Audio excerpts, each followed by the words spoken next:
My brothers kidnapped my fated mates, and they fell in love. Chapter 20 for Melody's POV. I made my way to Alec's office, my family trailing behind me. Anxiety gnawed at my insides as questions raced through my mind. Where had Alec gone? Was he all right? Was he interrogating that rogue prisoner? Suddenly, strong arms enveloped me in a comforting embrace. I returned the hug instinctively, recognizing Mason's familiar scent. As he pulled away, I caught sight of both Mason and Ash, their faces etched with concern. I attempted to assuage their worry with a reassuring smile, but I could tell they saw right through it. My cousin's eyes bore into me, trying to decipher my emotional state. Years of practice allowed me to quickly mask my feelings, presenting a confess odd despite the turmoil within. We continued our journey through the pack house until we reached Alec's office. My hand trembled as I grasped the doorknob, turning it slowly. The door swung open, and we all filed inside. The spacious office was dominated by plush couches, which we promptly occupied. I recounted everything Alec had shared with me, detailing the day's tumultuous events. My voice wavered at times, but I pushed through, determined to relay every crucial detail. Well, that's it, I concluded, my throat dry from the lengthy narrative. Throughout my recounting, I was repeatedly asked if I had omitted anything, each inquiry eliciting a frustrated groan from me. My brothers and cousins engulfed me in a group hug, their intentions clearly meant to comfort. However, all I truly yearned for was the safety of Alec's arms. Despite this, I returned their embrace, grateful for their support even as I longed for my mate's presence. Alec's POV. I strode purposefully towards the old pack house, my footsteps echoing in the quiet evening air. Descending the stairs into the underground prison cells, I was enveloped by darkness, the air growing thick with the scent of damp earth and fear. The ancient steps were slick with green moss, but my enhanced werewolf sight allowed me to navigate them with ease. The musty smell of the underground intensified as I approached the rogue cell.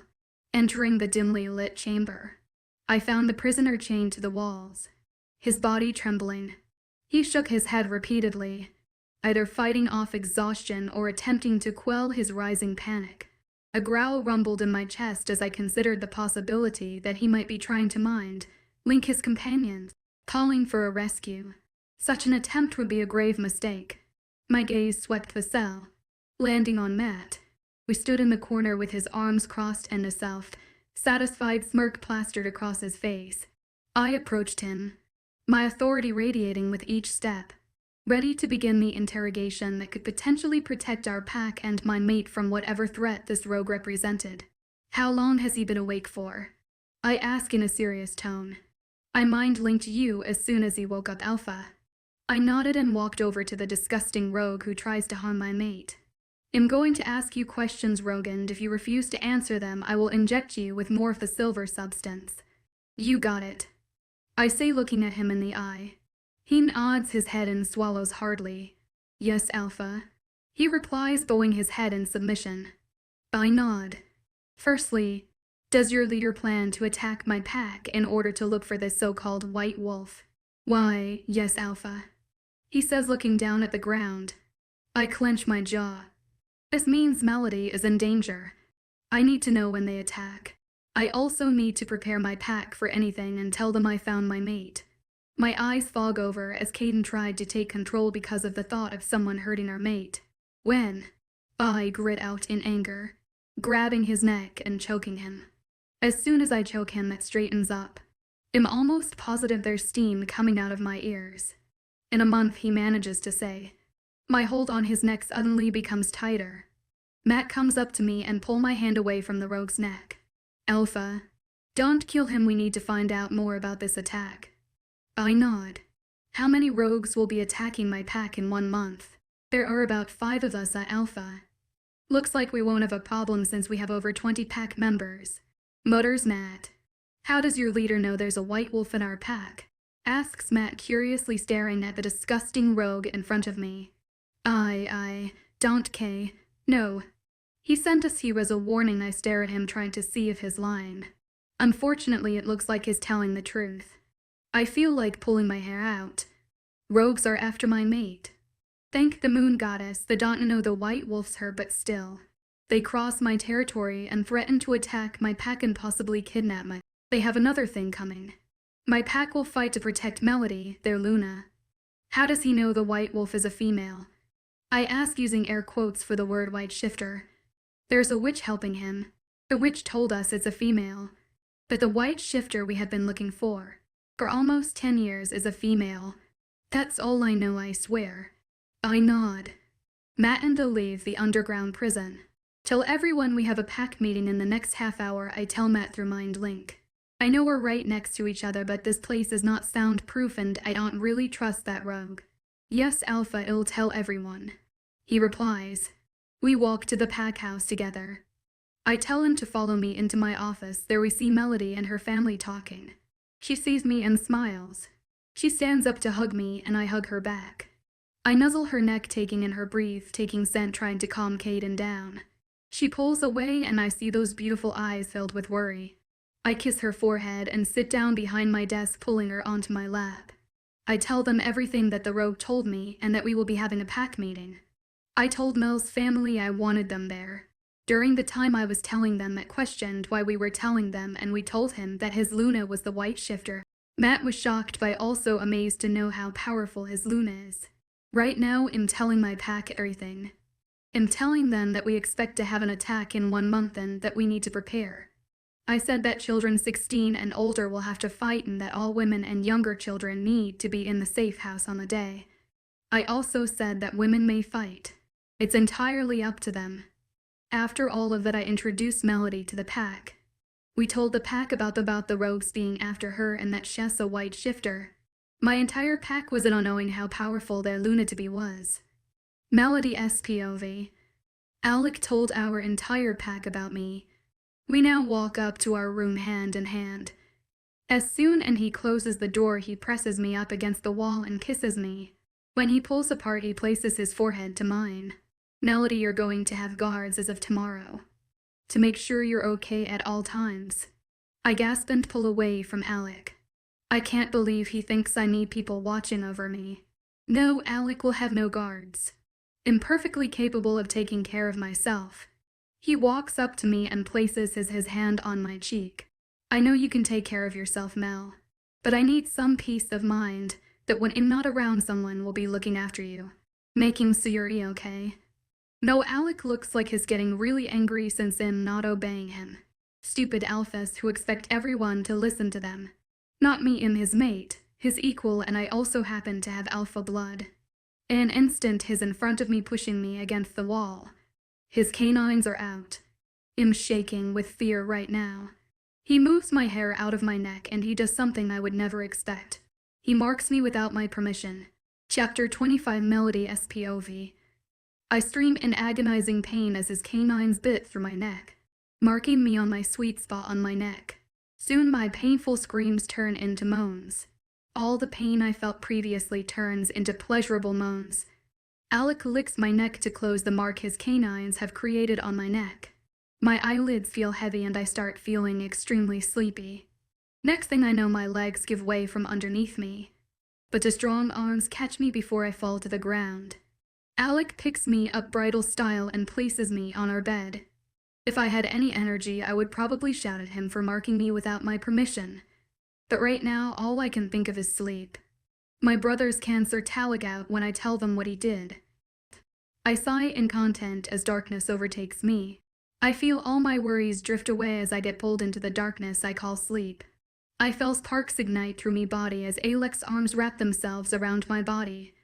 I tense at the sudden contact, but soon enough I calm down, enjoying the sparks. Alec pulls me closer to him and I feel millions of sparks go through me. The next morning, I wake up to someone kissing my neck. I immediately know it's Alec because of the sparks flying throughout my body. Morning, princes. I immediately pull away as the memories of yesterday come crashing down on me. Alec marked me, without my permission. Oh, he's so dead. I jump out of the bed and Alec falls face first on the floor. I race off to the bathroom to try and put as much space between Alec and I. I lock the bathroom door. I know it's not going to keep him out, but it will take him longer to break it. I look at myself in the mirror. I move my hair out of my neck and gasp at the mark that now lays on my neck. It was beautiful. Words can't even describe it. The mark on my neck was of a wolf. Half of its face was an actual wolf and the other was a whole bunch of patterns that made up the face of the other half. It must mean that Alec and I are both halves, but together we are a whole. As I ran my hand over my mark, I had pounding on the Melody, open this damn door now. Before I break it, he doesn't sound too happy. Maybe it's safer to stay in here. Then all I see is the bathroom door being pulled off of its hinges and angry Alec. She is so angry that his face is bloodshot red and his eyes keep shifting. He's trying to control his wolf. Caden, say Viola. He takes a step towards me and I take on back. This goes on until my back hits the wall and Alec cages me with his arms. I close my eyes afraid of him and what he might do to me. I wait for something to happen. Nothing does. So slowly I open my eyes. Once my eyes are open, I come face to face with Alec, who had his eyes shut, breathing deeply. He opens his eyes, and I see that he has won control over his wolf. He puts his head in between my neck, engulfs me in a hug, taking in my scent to calm him down. I stand there like an absolute statue.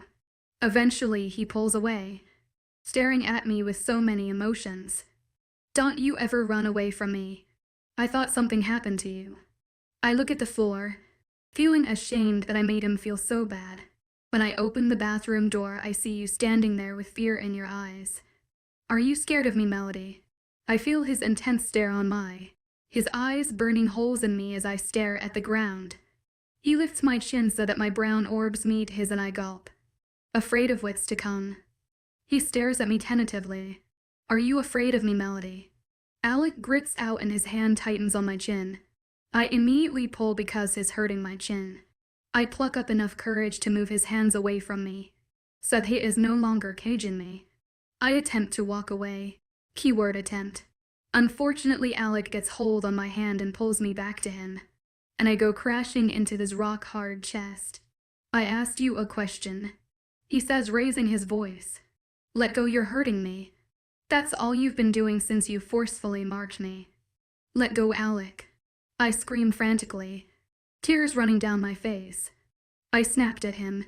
It's been forever since I snapped like that at anyone. Alec's face softens slightly and his grip on my arms loosens. I see regret in his eyes. Hes sorry for how he hurt us, says Viola. I don't care. He hurt me, Viola, and I will deal with this the same way I dealt with others who hurt me, by ignoring them.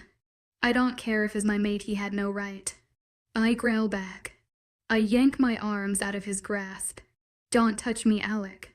I can't believe what you did. I grab a pair of clothes and stalk out of his room, finding my way to Ava's. I knock on her room door lightly and wait for her to say I can come in. I walk in and tell her exactly what happened and she gasps. I had to physically hold her down to prevent her from going after her twin. I asked to take a shower in her room and thankfully she said yes. Once I had gotten done, we walked downstairs to eat some breakfast and guess who was in the kitchen? My favorite person of the all at the moment. You guessed it, Alec. Notice my sarcasm. I saw a fruit bowl and grabbed an apple so that I could leave as soon as possible. As I left, I heard him sigh in frustration. You can ignore him forever. You know, Viola said. Watch me. Ava followed me out of the kitchen. Hey, Mel, my car broke down a while ago, so we kinda need to take a lift with Alec, she says, scratching her neck. I sigh. Okay. I mutter. Sorry, Mel, she says, smiling sheepishly. I give a reassuring smile, almost to say it's fine, I'll have to face him sooner or later. The two of us get into a Lexi8. I sit with Ava at the back, trying to create some distance between us. Not long after we got into the car, Alec got into the driver's seat. I notice him putting his hands on the steering wheel and how he tightens it. Hes holding it so tight that his knuckles have gone white. Before starting the car, he glances up at me through the rearview mirror, but I refuse to meet his gaze. The car ride to school was utterly silent.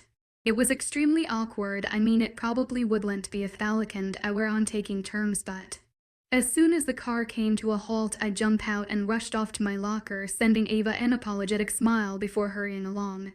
I let go of a breath I didn't even know I was holding once I got to my locker. "What's up with you?" asks a voice from behind me.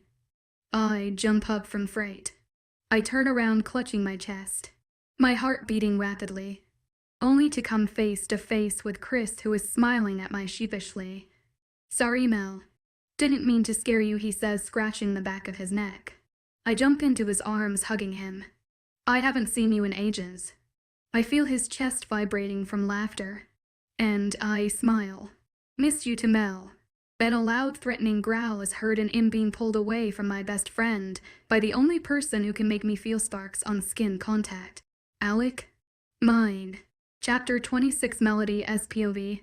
I seriously can't believe this guy. Who does he think he is? His grip on me tightens and I squeak out of surprise. I manage to get his fingers off me, but miss the contact as soon as I do. Stupid mate Von Doug. I turn around, angry, no correction, and beyond angry. I can't believe him right now. I glare at my so-called mate and he glares back. It's like we're having a contest to see who will blink first. "Mel, what the hell is going on?" asks a confused Chris, breaking our glaring contest. Alec growls and his eyes shift as he fights for control over his wolf. He balls his fists together and his jaw clenches. "Watch it." Alec sees out, glaring at Chris, who did nothing. I decide to add into the conversation. "No, you watch it." I snap. His head turns to face me, shock written all over his features. I look at Chris to see his mouth agape from shock. Does my best friend honestly think I'm scared of this thing in front of me? Nope. He's wrong. I'm not scared of him. I'm pissed with him. This but face marked me without my permission. I still can't believe him. "What?" Alex says in confusion. "Watch yourself, because my best friend has every right to hug me." "This is your best friend. Why can't you be best friends with a girl like ordinary teenage girls?" he asked, frustrated, dragging a hand over his face. "Maybe because I've known Chris my entire life. Plus, you have no right to question me. I'm still pissed with you. Plus, who said I was ordinary?" Only then did I realize a crowd starting to form, watching us argue like losers without any lives. But then again, that is what they are. Melody, stay out of this. This is between me and this unmated wolf who hugged what's mine. Alex screams, his eyes shifting. Chris immediately pulls me behind him when he notices Alec fighting for control of his wolf. "This unmated wolf has every right to hug me. Before you found me, my brothers tried to get my guards for protection. I refused to have anyone near me, so my brothers appointed Chris as my guard. He's protected me for as long as I can remember, so I don't care what you have to say. Like, she is also always there when I need him and is one of the only people I actually trust." I growl in anger, using air quotes for unmated. Alec wins control and his eyes soften slightly. Before he can reply, I ran out of that school building. I used my werewolf speed and raced over to my brother's house. Being a white wolf, I'm a lot faster than even an alpha. Plus, having alpha blood also adds to how fast I am.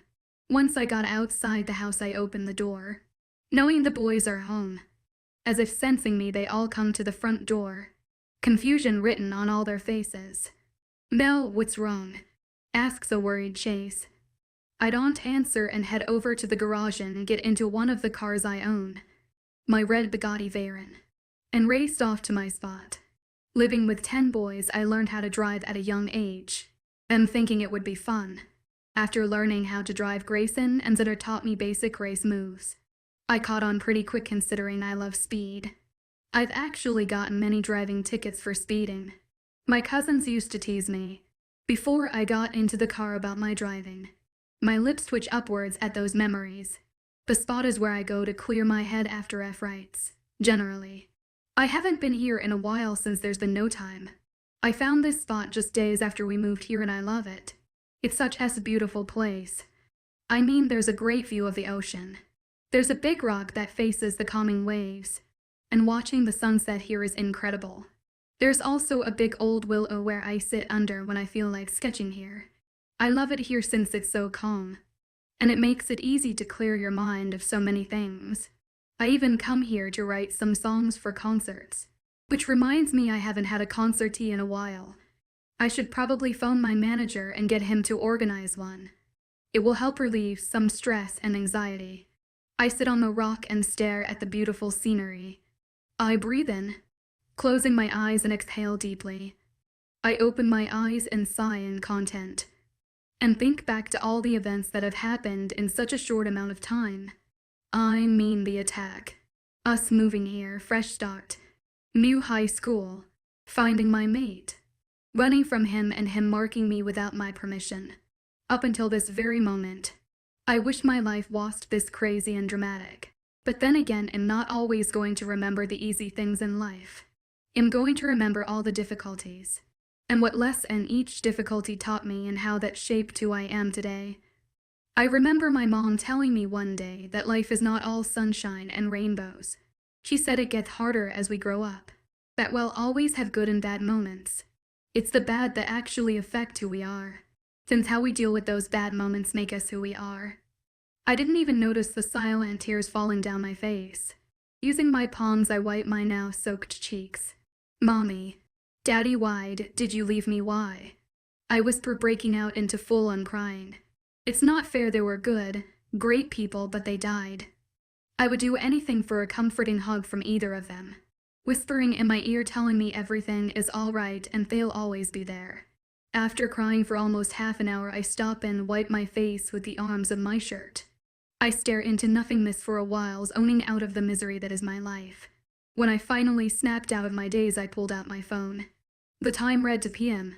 I've been gone for almost 4 hours. I unlocked my phone only to see 1536 missed calls and 2189 messages on my phone. Oh shit. I'm in so much trouble when I get back. I wonder what would happen if I were to unblock my mind link with everyone. It'd probably be bombarded with questions. I shrug my shoulders and stand up, stretching.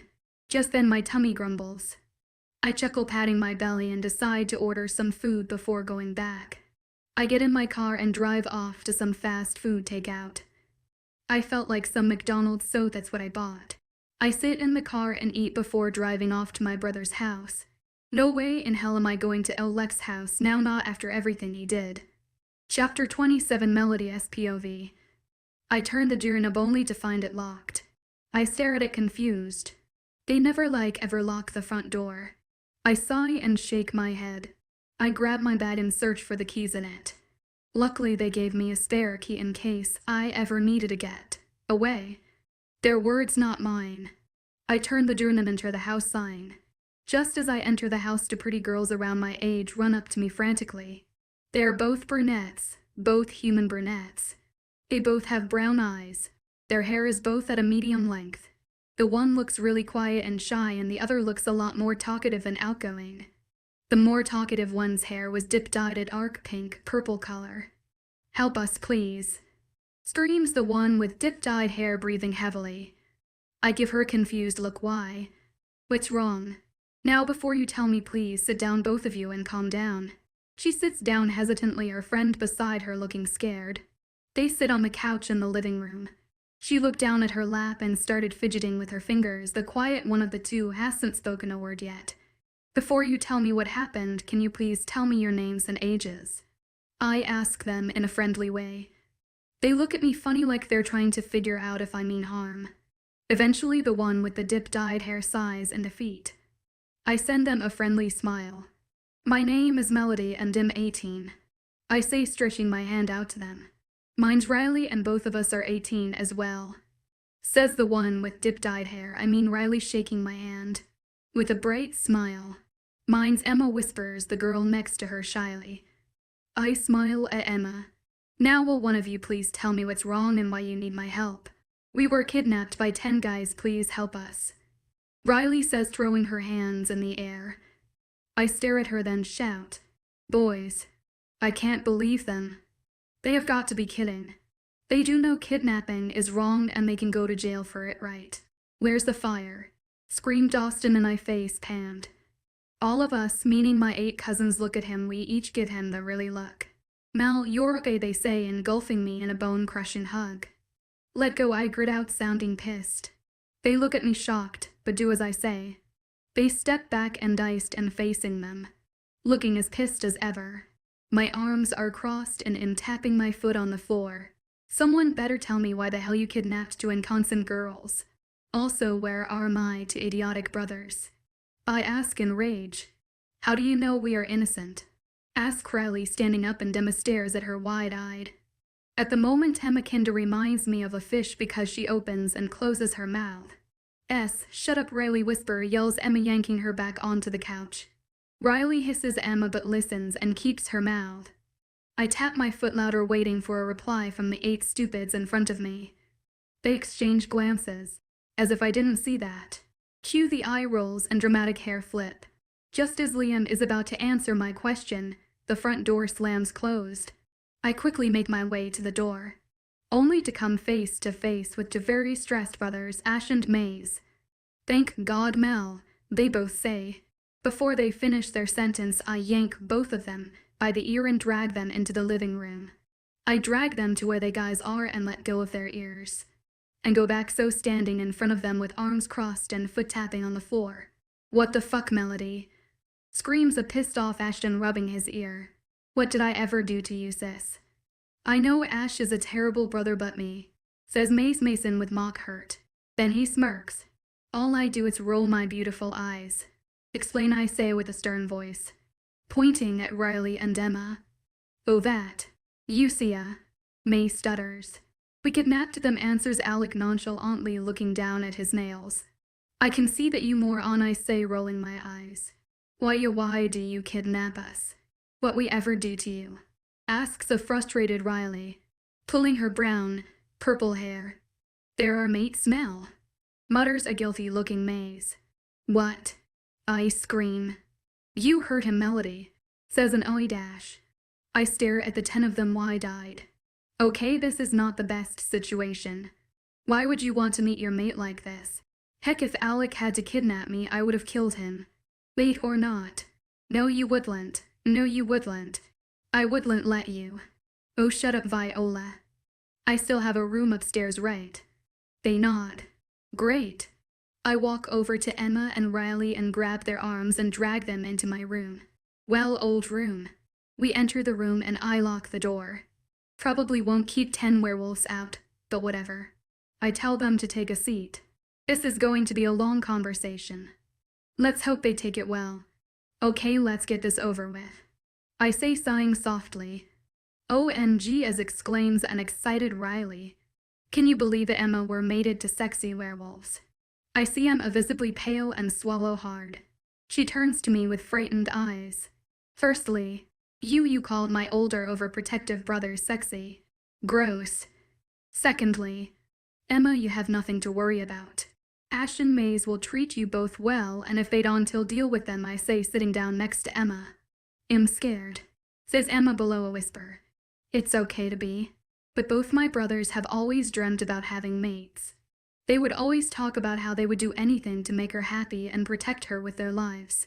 They'll take care of you and love you. That's all they want to do. I say, giving Emma a side hug. Riley joins in on the hug, turning it into a group hug. Don't worry, and Em, if they give us any problems, we'll kick their werewolf butts, says Riley, winking at Emma.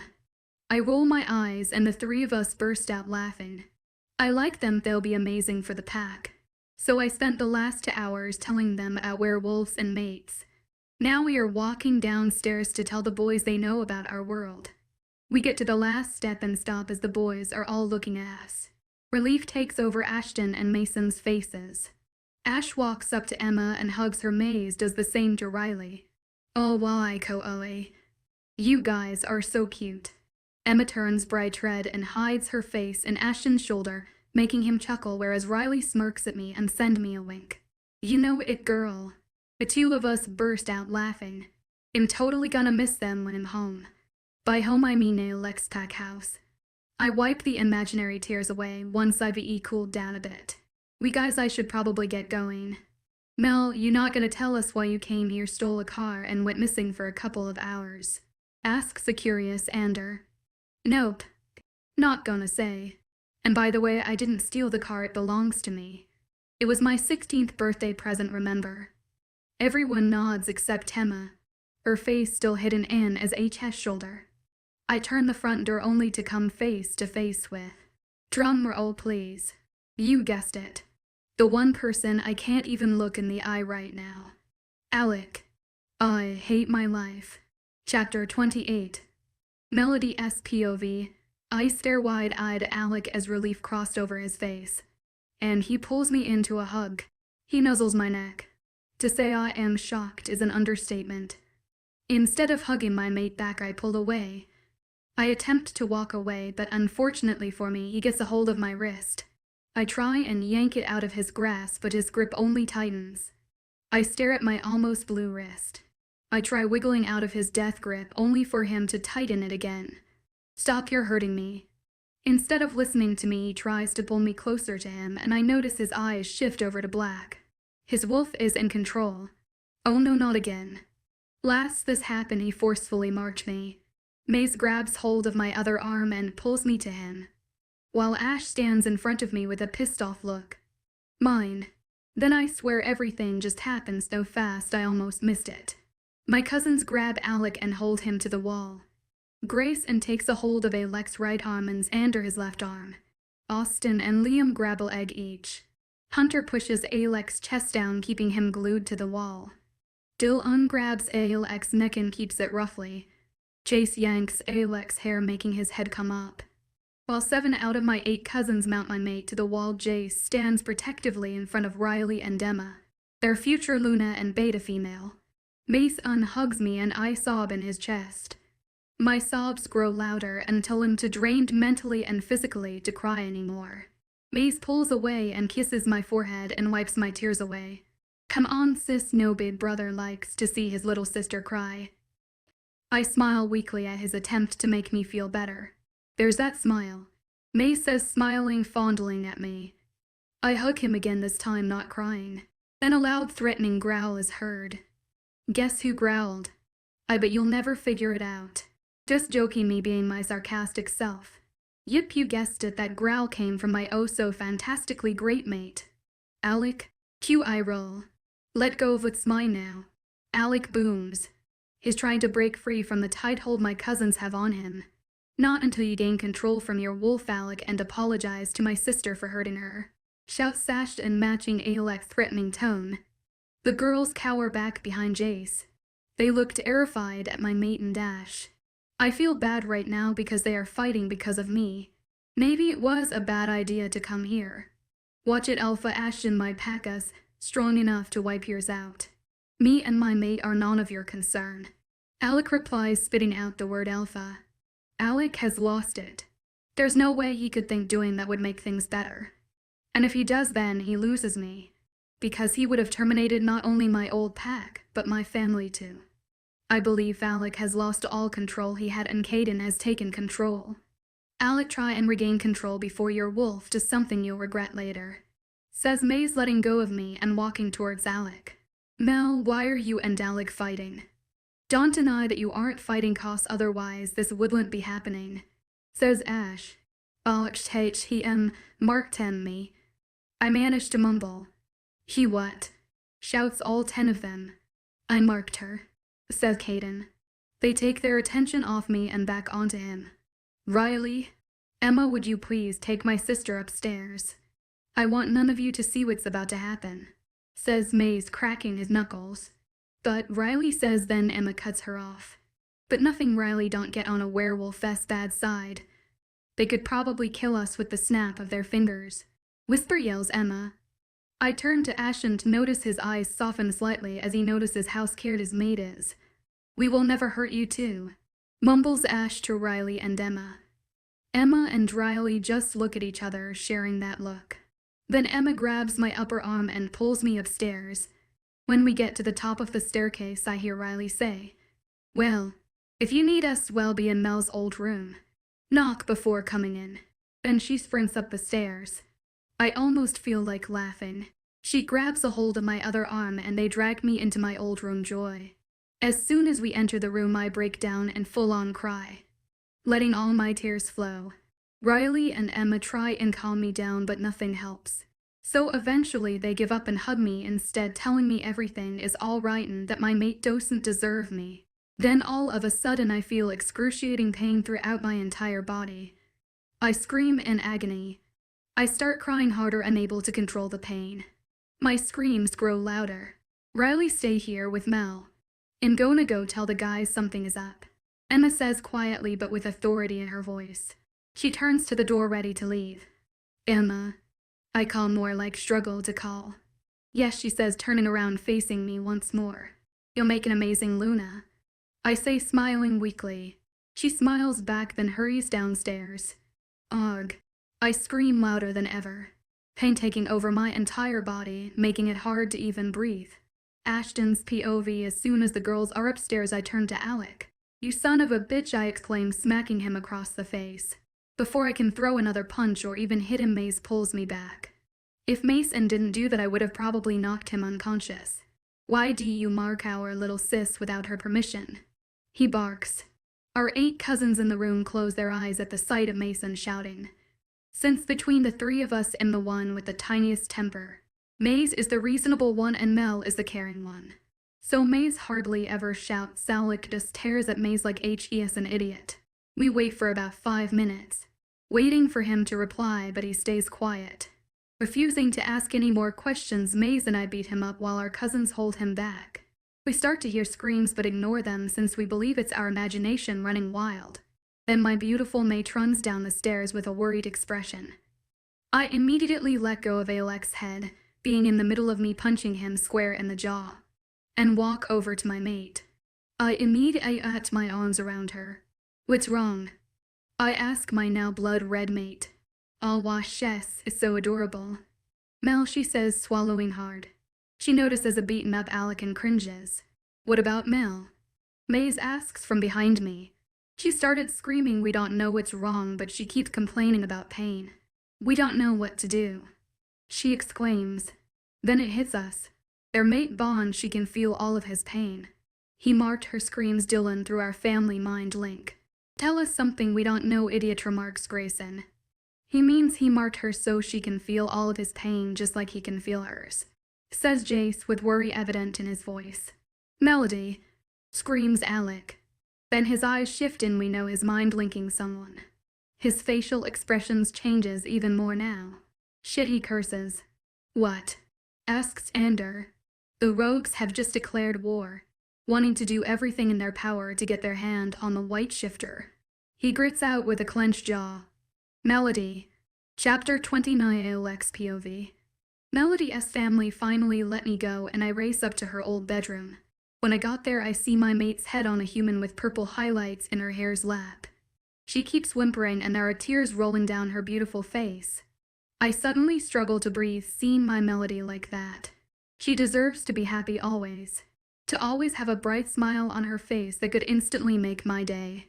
Right now, I would do anything to make her happy and so that she'd forgive me. I finally come back to reality and see the human looking at me with wide, fearful eyes. I give her a stiff smile, almost telling her I mean no harm. I hurriedly walk into the room that still contains my mate's addictive scent. I breathe it in trying to calm my nerves as well as my wolf, who has now become restless and extremely worried. I get to Melody and gently pick her up bridal style. I make sure I don't hurt her. I've caused her enough pain already. Melody. Her eyes flutter open and she gives me a very weak smile. I'm so sorry. I'm such a terrible mate. I should never have done any of those things to you. I've hurt you in so many ways I don't know how you'll ever forgive me. But I swear if you give me another chance I'll make it up to you. Because all I want to do is make you happy for the rest of your life. Because you've already made me the luckiest man just by being my mate. I'm so sorry. I say, turning my head so that I'm no longer looking at her. I honestly don't deserve her forgiveness. She's too good for me. I feel a tiny hand grab my chin and move it. I know it's Melody's due to the sparks that fly through my face. I forgive you, she says, pecking my lips. Then she leans in, puts our foreheads together, just breathing heavily due to the pain she felt through our mate bond. I breathe in her scent as she breathes in mine. I'm so shocked. I don't know whether to smile from joy or to break down into happy tears at this point. So I engulf her in a hug. Knowing she's still in pain, I use one arm to secure her legs around my waist and my other arm hugs her fragile body. All while www, we hear someone coo in the background, and we instantly pull away from the hug. We both turn only to see the girl who had my mate's head on her lap. She smiles sheepishly at us and I nod in response. But Melody hides her now crimson face in the crook of my neck. I readjust the way I am carrying her back to bridal style with her head still in my neck and I head downstairs. I get to her old room's doorframe and turn to the girl in the room. "You might want to come downstairs now." She nods and follows me down the stairs. All of a sudden the silence is replaced with her humming to a song I don't know. We reach the end of the stairs and Mason immediately wraps an arms around the girl's waist from behind her. Melody's family all growl at me, giving me a lethal growl as if telling me to try anything. Then I hear soft snoring and notice my Mel asleep in my arms. I nuzzle her nose. "You aren't taking her anywhere," says a pissed-off Ashton standing protectively in front of his mate. "I don't plan on," I reply without taking my eyes off my sleeping mate. I eventually look up only to meet everyone's confused gazes. "I'm not taking her into my pack territory," I whispered. "Why?" asked Grayson. "Because the rogues have launched an attack on my pack looking for a white shifter. Your sister being the white shifter, she is not safe on my territory." "They have not launched an attack on your pack, Ashton. Do you see where I am going, or do I need to spell it out for you?" "So you want Mel to stay with us for protection purposes?" asks Ashton with a raised brow. "Yes, I hate being away from her, but she's safer here." "Are you sure about this?" asks Dylan. "I'm an alpha. I need to protect my pack and my mate. I can't do both when I know they're after my mate. I know she's safe here because you're her family and you've always protected her. So are you just gonna leave her here?" asks Mason. "I'd love to stay until she wakes up, but my pack is under attack and as the alpha it's my duty to stand with my pack and fight." "You have our warriors if you need them," says Ash. "No, I don't want the rogues to know you are involved in this. It's safer for Mel that way." They all nod. I sigh. I guess it's time for me to leave. I don't know I'm gonna do it yet, but I will kill their leader, just so that my Mel is safe once more. I hope she doesn't hate me for leaving without saying goodbye. I sigh, staring affectionately at her. I'd peck her lips. "Give her to me," says Ander. I nod briefly and hand her over. If he was her cousin, he wouldn't be allowed to touch her. "Please tell her to stay here for her protection, and that I'll come get her once all of this is over." I tell no one in particular. I kiss her forehead, then head in the direction of the door. Before I turn the doorknob, I say, "Promise me you'll protect her and you'll promise to never hurt her like that again." "We'll protect Mel like we always have. And we'll keep our part of the deal as long as you keep yours," says Jay seriously. I nod before giving Mel one last glance, then disappearing into the road. Once I'm outside, I shift into my black wolf and run to my pack. To fight for everyone I hold dear and love. Especially my Mel. To protect those who look up to me as their leader. I promise I'll make it up to you as this mess is all over. Once you're safe and in my arms where you belong, my sweet Melody. Chapter 30, Melody's POV. I woke up with an uneasy feeling and my neck, well, actually my mark, tingling. I soon realized I was in Alekinda's room, so I frantically looked for something that could then me where I am. My head searching all directions of the room, unable to find anything. Just as I'm about to give up, I notice a picture on the wall in front of me. Ugh, I'm so stupid. I'm in my old house in my old room. A smile makes its way onto my face as I look at the picture. It's a family picture of me and the guys. I feel my eyes begin to water. That picture was taken the day before my parents died. I didn't know I was crying until a hand found its way onto my face and rubbed the tears away. I couldn't keep my emotions under control and burst into tears. The person pulled me closer to their body, engulfing me into a bone-crushing hug. I realized who it was due to the smell of his scent and because I knew that voice too well. It was my big brother, Ashton, the same brother who used to sing with me and would do anything to make me feel better and put a smile on my face. The same brother who has killed thousands to protect his family and pack. "Mel, you know I can't help you if you don't tell me what's wrong," he says gently. I wipe my now soaked face with the sleeves of my clothing. I close my eyes and breathe in, trying to calm my racing heart. Breathe, Melody. Breathe.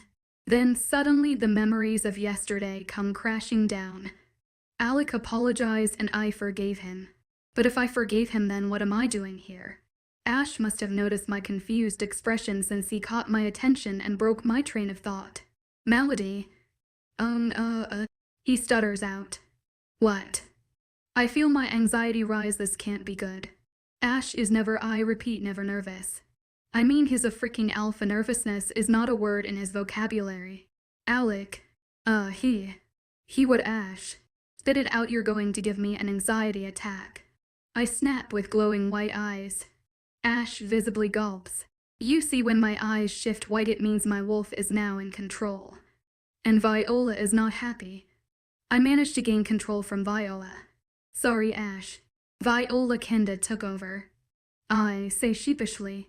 Ash nods. What about Alec? I ask, worry for my mate's safety. He left last night because rogues declared war on his pack, just so that they could find the white shifter. And Alec told us to keep you in our pack territory and to protect you. Oh, he also said he will never ever hurt you the way he did again. Ash says really fast. I almost didn't get it. He growls at the last thing he said. Still not happy his little sister was marked forcibly by her mate. I roll my eyes at him. Then I turn serious. How long has the pack been fighting for? No reply. Ashton. Since last night. I immediately stand up. If they mess with my pack, they mess with me. I'm done running from two bastards who ruin my life. In the Luna of the Silver Moon pack, the strongest pack, and this time around I refuse to hide and let the people I care about get hurt. I won't lose more important people in my life again. I'm the Luna, who happens to have a few tricks up her sleeve. I smirk heavily. I head in the direction of my old room door, but a hand grabs my wrist and pulls in the opposite direction of where I want to go. I growl in frustration. What do you think you're doing? Asks Ashton with a raised eyebrow. Ending this once and for all. I say, pulling my hand out of his grasp and hurrying downstairs. Chapter 31, Ashton's POV. Ending this once and for all. Mel says, pulling out of my hold and speeding downstairs like Chess on freaking fire. Ending what? I mutters, clearly confused. What the fuck is Melody planning on ending? Shit. She can't mean Alex POV. I bite down on the neck of a rogue who stupidly thought nothing would happen to him if he stepped on my territory. Then I sink my canines deeper into this neck. I hear him howl in pain. Then I snapped his neck, killing him instantly. I threw the lifeless body out of my mouth. Then the dead person in front of me shifts back into human form. Dead, obviously. All my pack members old enough to fight are currently out on the battlefield fighting for their families, their mates, loved ones, and their Luna. My pack and I have been fighting since last night. No one has had any rest. But these rogues are not as strong as they make themselves out to be. I've given Caden complete control of me since I can't focus on anything. My main focus is Melody, and no matter how many times I tell myself I'm doing this for her, it's like I can't focus mentally or physically without her near me. I was struggling to think straight, so I gave him control, knowing that he would do what was needed to be done. The sun came up almost 2 hours ago and we're still fighting. Like I said, we've been fighting since last night, but no one has seen any sign of their leader. Thinking about him makes me growl. A small tan wolf tries to jump onto my back and sink his canines into my neck, but he fails. Because my beta, Matt, jumps and crashes into him, knocking him into a tree, and the small tan wolf lay there unconscious. I nod at Matt and he howls in response. 3 hours have gone by and my pack is still under attack. There is no sign of the rogue leader. Little coward probably didn't bother showing, but got people to do his dirty work for him. I thank the moon goddess that my pack is currently winning, but then again that could change at any second. Just then, almost 800 more rogues wolves join the fight. The rogues all led by one rogue in particular. Brown wolf was a scar over his eye. Surprisingly, the wolf is average size. He looks smaller than me, but his fur is beyond covered on claw marks. We make eye contact and a loud menacing growl escapes my mouth. He gives me a wolfish smirk in return. making me glare at him. I send him daggers as if challenging him to continue with this. He and I circle each other. We're basically having a stare down. We circle each other looking for any sign of weakness. But I noticed how he hides his left paw. Looks like we found a weakness on him already, says Caden with a wolfish grin. Don't get too cocky, the tables might turn. Buzzkill. Caden rolls his eyes. All around me my pack is fighting. Harder than earlier. We're using more strength and we are all starting to get tired. The rogues almost outnumber us. But I won't let my pack fall. I notice multiple warriors and pack members snapping rogues' necks without hesitation. All you see is red. Not because you're angry red, no. Red, bloodshed over every once of brown soil over the once green tree shrubs, and the land filled with lifeless bodies of those who are now gone. I notice that I know almost none of the men laying around in the red metallic substance, meaning so far we have had little deaths. I bring my attention back to the filthy rogue in front of me. He extends his canines, threatening me. I snarl, so should I say Kate snarls in return, not liking that we're getting no respect. No matter what, still an alpha. Dumb rogue. Do you honestly think you have what it takes to kill an alpha? Let's see. We continue to walking in circles, circling each other. This goes on for almost 10 minutes, much to my dismay. The brown wolf lunges at me and tries to attack, but I use my right paw to scratch him and is already scared. His wolf street trembles back in shock of what I've just done, then he looks up to the sky and howls. It's not a powerful howl or calling for help, it's a howl filled with pain. Then he turns to me and snarls. I mentally smirk. Looks like I know how to piss you off. Great. He continues to lunge at me and I just dodge his every move. It's almost like he thought he could come here and I would go easy on him. Like I have trained my entire life. It seems as though he didn't even train for this battle. He's probably only the brains behind the situation. He keeps scrolling in frustration because I easily dodge his every move. Just then two wolf cone running past me, blocking my view of the bastard in front of me who is after my mate. The damn bastard decides to take advantage of this and lunges at me, landing on my back, bringing me down to the floor. But then at that very moment I hear the most powerful howl ever. It holds power and strength as well as grace, if that's even possible. In the brink of an eye the wolf is no longer on top of me but laying on the ground in pain. The same thing that got the rogue off of me stares down at me, like it's telling me to get up, and I do. Then together we howl, threatening anyone to come near us. Chapter 32 Alex POV. We howl together for the first time. For the first time since I met her. I finally get to see her wolf. Her white wolf. Beautiful and delicate just like her. She stares at me. Then she asks through mind link, "Are you okay? Better now that you're here." She gives me a wolfish smile and nuzzles my neck. I inhale her scent, trying to calm myself and also to give me the strength to go on. I'm fighting for her and our pack. I remind myself. She playfully licks my nose. Then a loud snarl is heard and we whip our heads in that direction. It had obviously caught our attention. He leaps up at us and Melody closes her eyes and the ground lifts in front of us, creating a wall. He leaps into the wall and we hear a loud bang from the impact. Then the wall made of the ground, the soil descends back into the earth where it once was. And the wolf lays on the floor unconscious. Mel and I circle him. Growling. He gets up, shakes his head and growls at Mel, looking straight at her, making my blood boil. Nobody looks at my mate like that. I growl and snarl, then lunge at him. My mouth makes contact with his back and I bite down hard, knocking my jaw. He howls in pain, while I mentally smirk. He got what he deserved. His body begins to go limp, but not completely. Then I notice 5 wolves surrounding Mel.